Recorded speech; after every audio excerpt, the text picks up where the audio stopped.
Hey, it's Matty and here we are again with another Garage Studio update. In the last video I managed to show you how I got the flooring in, managed to get all the skirting and architrave in just to finish everything off. I've had a door fitted on for a little while now, but it hasn't really been able to close, so I had to get the old chisel out and start chiseling away at the internal section of the door. Any door that you might get from any of the DIY shops that you might want to visit usually have a little section in the middle here that you can chisel out and then fit your own type of lock. I was really pushing it for space with this one, so I was really happy with how it turned out in the end. The instruction sheet that you get with any door that you buy will have the exact dimensions, so definitely don't throw that away like I did and then have to go onto the internet to find out where exactly the little panel was that you could put a lock into. This is the first type of lock that I'm putting on, so I've chiseled out a whole space for it and then I've measured up using the handy guides that come with any sort of lock that you might buy to show you exactly where the handle will go and the locking mechanisms as well. I'm probably going to upgrade this in the future, but for now this is a lock that I had lying around anyway, so I thought why not. You may remember that when I was building the door, the frame that I bought was a little bit crooked, so it took quite a lot of nails and screws to get it into the right sort of position.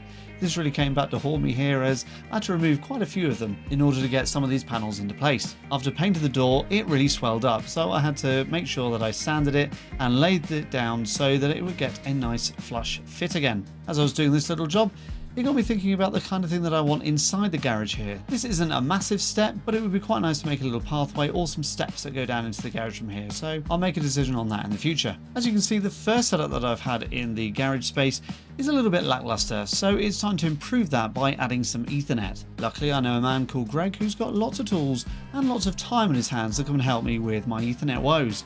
So I ordered 100 meters of armored core Ethernet that I'm going to be able to run from the router all the way through to the PC in the garage. I'm going to run 2 lines as well, just in case there's any problems with one of them in the future and I've got to pull it out and put a new one back in there, trying to make sure that everything is as future-proof as possible. This job thankfully is made easier by the fact that there is a piece of ducting that runs from the back of the house all the way to the garage, and that already has the power that runs a consumer unit in the garage.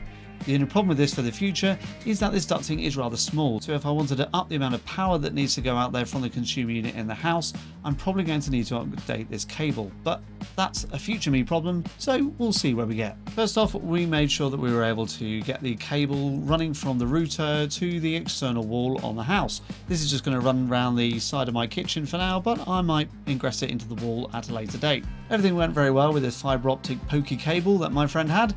We were able to run all the way through the ducting and out the other side. We only had to dig up one very small section to loosen a whole load of stones and pebbles that had got trapped in there over the 8 years that it had been in place. Pulling all this through was a doddle, to be honest, once we got all those stones out of the way, and we've also left a rope in there, so in the future we don't need to dig anything out, we can just pull it straight through. Then of course I set my friend to work using all of his crimping tools and other gadgets to be able to test it and make sure that everything runs okay. Currently the wires look like this, they're just hanging out of the wall because I'm going to come along later and tidy all of this up. And of course make sure that the cables aren't trailing across the kitchen, which is something that the rest of the family haven't mentioned at all and have been very supportive of, honest. So all that's left for me to do now is to give it a little test, and as you can see I've got a pretty good speed. So now I have a finished room with a bit of security, it's got Ethernet, it's got power. Now I need to get myself a desk in there.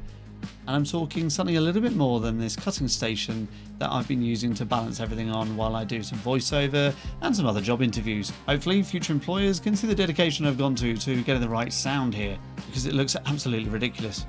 If anyone's got any suggestions for fantastic desks or amazing chairs that I could get into this studio space to replace the things that I've got already, I'd be very willing to listen to your suggestions. Thanks for stopping by and see you on the next one.